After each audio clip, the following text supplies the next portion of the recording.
what's up everybody, it's Pablo1713. Hi and welcome in Anno 1800 tips and tricks video. So I have spent a lot of time in closed beta and beta of Anno 1800 and I want to share with you some, hopefully useful tips and tricks which you can use in your own game. So let's just get started. So tip number 1, know what your city needs. In the top of your screen there's a workforce tab which shows you how much workforce you have in your city. And if you have negative values, your buildings will stop working or work inefficient. So to fix it, just place new residents or upgrade them to higher level to have positive numbers in your workforce. Because otherwise, as I said before, your buildings will stop working or work inefficient. So tip number 2, know what your citizens needs. So at the base level there's only one person in this residence, so you have to fulfill their needs, and if you fulfill them, there are going to be more farmers and they will pay more taxes. And if all the needs will be fulfilled, you can advance them to next level. Number 3, use Blueprint to plan your city. So in Anno 1800 there's a new addition which is Blueprint mode, which is located right here. You just click it to activate and then you can place any building that is available for you and plan where to place it. Just click and no resources will be taken, no money, nothing like that. So you don't have to waste any resources. And you can also plan your crops. So you can place the crops wherever you like. You can plan this and then to build this, turn off Blueprint mode and take this upgrade tool, just one click and everything will be built. And if you have not enough resources to build something, this Blueprint mode will turn on automatically. So in this situation I did not have enough timber, so those buildings were placed as a blueprint. Tip number 4, set the amount of goods in your warehouse to sell them automatically. So at the start of a game you will produce a lot of goods which you will not use, so it's a good idea to set the amount in your warehouse that you can sell. So just set the trade limit and have some additional funds. Tip number 5, friends with benefits. So in Anno 1800 it is much better to have friends than enemies, because friends will give you gifts, and those gifts are money and better missions, which will also give you money and additional items. Tip number 6, easy money from missions. So having missions will give you extra money and some additional items. Some of them are really easy, like this one, making it just a photo, will give me plus 13k. And this delivering some item gave me additional 13k plus bonus item, which gave me self-heal plus 600, so it's worth it to make missions. Tip number 7, use influence to get your buffs for your city. So influence is generated by your global population. The more people you have in your city, the more influence you have. And you can spend this influence in newspapers or by building specific buildings. It will give you additional buffs by spending in specific categories. So for example, spending on propaganda will give you better newspaper effect. So as an example, I had 760 income, and by changing one thing in newspaper, which was tax income, and spending 35 influence, it gives me plus 1112 income. So that's a big change. Tip number 8, use trade union building to increase productivity. It's a good idea to have some kind of industrial areas where you can place trade union building and increase their efficiency. What's more, trade union building has 3 item slots which can give you additional buffs. Tip number 9, use items to get buffs from buildings. So as I said before, there are items which are stored in your warehouses.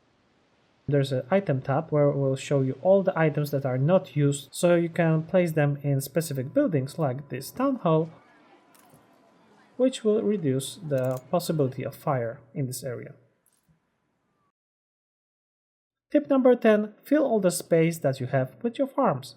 So there's a new addition in Anno 1800 which is placing crops wherever you want, as long as they are connected to each other. As an example here, normally you will waste all those space, but in Anno 1800 you can use all the space that you want and be efficient.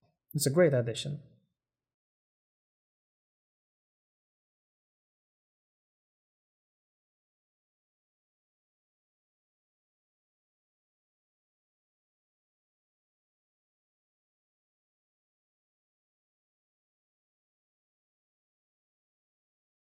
Tip number 11. Use wind as your advantage to kill enemies. It's a new addition in Anno 1800 and it's a wind direction which is displayed by these green arrows, and normally you will use this path for your ship, but if you will align your ship path with wind direction you will get maximum speed, which I use right here. So thanks to that I was able to get this guy getting maximum speed and fire while moving, and that guy was dead. It's a great addition and you can use it in multiplayer for your advantage. Tip number 12. What to take to colonize new island. So minimum requirements are 10 timber and 8 steel beams. Your ship will start moving slowly when it gets closer to the shore, so you can pick the perfect spot for your new settlement. And recommended values are 50 timber, 24 steel beams, 20 bricks and 20 weapons. Why? Because thanks to that you can build marketplace and 2 defense structures. And what are they? Well, that's a tip number 13. Best defense structure is cannon tower. Placing 2 cannon towers next to your harbor will give you enough firepower to stop any enemy. They have big range of fire and they deal a lot of damage to enemy ships. Tip number 14. In case of fire, you can mobilize more firefighters. So your fire station will give you additional troops, but you have to mobilize them manually. Otherwise, you will have only one firefighter team. So it's a good idea to mobilize them as quickly as you can, because some fires will spread out really quickly and can damage a lot of buildings, like in this example. Tip number 15. Use upgrade tool to upgrade quickly. So there's a new addition, it is upgrade tool, which is placed right here, and in just one click you can upgrade all the buildings you want. You can also click and drag to upgrade more buildings at once. Tip number 16. Upgrade roads to increase efficiency. You will unlock paved streets, which requires bricks, and will increase speed of your delivery carts. They will get additional speed boosts, so they can deliver quickly. Number 17. Upgrade warehouses when it has too many connections. It may happen that it will get really busy and this red triangle will pop up, which means that there are cargo transports waiting, and to fix that you can upgrade warehouses to higher level, which will increase number of loading ramps. Tip number 18. Don't miss bonus missions during festivals. If your citizens will be happy, they will start to celebrate with carnivals and festivals. They will march around your city, confetti will fly around, and there are gonna be also bonus missions marked with this star icon. And those missions are really easy and will give you great rewards. Like this one, I had to find her drunk husband, of course, and where to search drunk husband, of course, in the pub. That was easy. And thanks to that I had this remarkable elephant, but as I can show you. You're tying the knot. Never. Your city has grown more beautiful. He was nowhere around, so I hope they fixed that. So I hope you will have better rewards from those missions. Tip number 19. Build public mooring for more extra cash. So later in the game you will have public mooring, which will give you tourists in your city. And later on there are gonna be a lot of tourists who want to visit your city. It's gonna look like the Walking Dead walkers storming your city. And they will give you additional income for your city. Tip number 20. Capturing AI harbor. Remember about AI last stand. So they're gonna be a stopwatch counting down, and when it's gonna get to 00, guess what? All the defense system will pop up from 0 to 100 and you will have to fight again to conquer the island. So be sure to be prepared, this will prevent you from losing extra ships.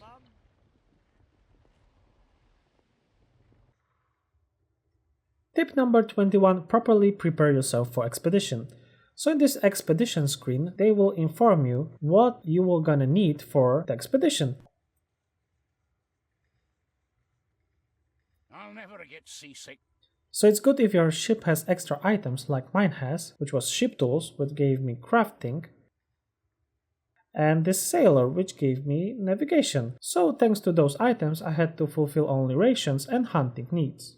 So I took those sausages to fulfill rations, and for hunting I took clay. So every item that you are storing in your city has some skill bonuses that are used in expeditions. So it's a good idea to fill all the needs that are required for expedition, and if you have extra slot left like me, get some extra rations. So more food for your ship means that you can experience more during your expedition, and that will lead to better rewards from expedition, which in my case was butterfly used in the zoo, trap which was used in the trade union to increase production, and this fine fishing net which will also increase production. So if you will send your only ship to expedition, the easiest and the fastest way to replace that ship is to go to Sir Archibald Blake Island. He is selling ships. As you see, there are two types of ships that are available. One is very cheap for 5k, second one is for 22k. So just choose, press yes, and your ship will be right away waiting for you. Fast and easy way to replace your ship and get some extra ships as well.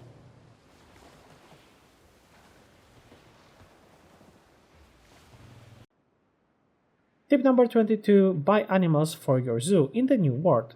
So the easiest way to get animals for your zoo is to go to Isabel, which is in New World. So just refresh and buy animals and transport them to your city. But what is? Tip number 23, give your citizens luxury and they will give you money. And this is the tip that I didn't know when I started the game. So in the happiness tab, there are going to be luxury items, and then can change your income really much. So in this example, I have minus 300 and I was almost bankrupt. And as soon as I gave them beer, everything starts to change. So in just few minutes from the bankrupt, I start to have almost 800 income. And later on, I was able to get 5.5k income thanks to the beer. So fulfill luxury needs and you will get plenty of money. And I have a small recommendation for you. When you're gonna start your game, go to options and control tabs and change some keys for your navigation, because I don't know why they did this, because there was a lot of posts in closed beta forum, but they made to move camera with arrows, which is really uncomfortable. So it's a good idea to have your controlling camera with A, W, S and D, rotating with Q and E, and to rotate buildings with Z and X. Thanks to that, it will be easy for you to navigate through the map. Alright, so I think that's it. Boys and girls, I hope that you will find those tips and tricks useful in your own game, and I'm sure that you're gonna have a lot of fun with Anno 1800. The open beta has just started. It starts from 12th till 14th of April, and later on at 16 they're gonna be releasing the game, and you can use those tips also in the base game, and if I will find some new tips, I'll try to post them. But right now, thanks a lot for watching. I hope that you enjoy your time with me, and I hope that we're gonna meet each other next time. Boys and girls, have a wonderful day, and if you're watching this at night, then good night. See you next time.